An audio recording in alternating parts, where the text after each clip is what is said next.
Now, the biggest news, political news of the day, not international news, I'll come to that, political news, is that Kamala Harris finally agreed to an interview.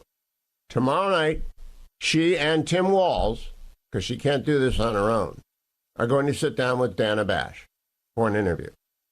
The key question is, what will Dana Bash ask? And then we'll see how she does. And how much does Tim Walz act as her comfy blanket? I think he's being sent along as a parachute, as someone to hang on to, because she doesn't have the skill set to be president of the United States. You know it, and I know it.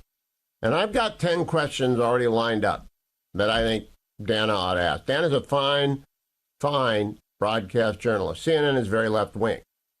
So she will be getting input from every lefty at CNN as to what she should ask.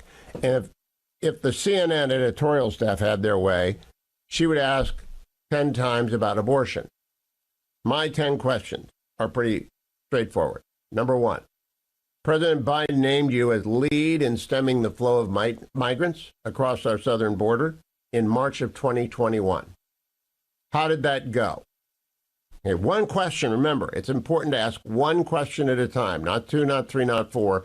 One question. If you need a predicate, you were named to lead the border efforts and get at the root causes of migration and to stem the flow of migration against the southern border in March of 2021. Why did that not work?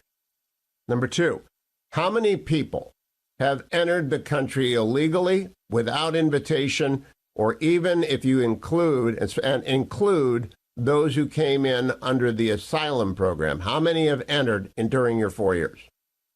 That's it. Give me a number. Number three, what was your role in the decision and execution of the withdrawal from Afghanistan? Number four, in your acceptance speech, you noted the horrors in Israel of October 7th, as well as the loss of innocent life in Gaza.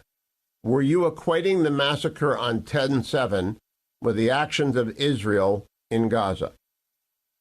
Number five, did Israel have the right this past weekend to strike Hezbollah in Lebanon in a preemptive attack on their missile force? Number six, does Israel have the right to strike Iran to preempt another attack on Israel from Iran? Number seven, if Israel is attacked by Iran, would it be legitimate for Israel to destroy Karg Island? Number eight, if China attempts to invade Taiwan, will American military force be used to defend the island nation? Number nine, how much of the gross domestic product should be spent on the Pentagon's budget? Number 10, how would you fix the recruitment crisis in the American military? Now, I think those are 10 commander-in-chief questions. She's not ready to be commander-in-chief. She doesn't have the skill set. I don't think she has the ability to do it. I think it would be a disaster for this country if she's elected president. Far more than Joe Biden, far more than Barack Obama. An utter and complete disaster for the country, one from which I do not think we will ever recover superpower status following.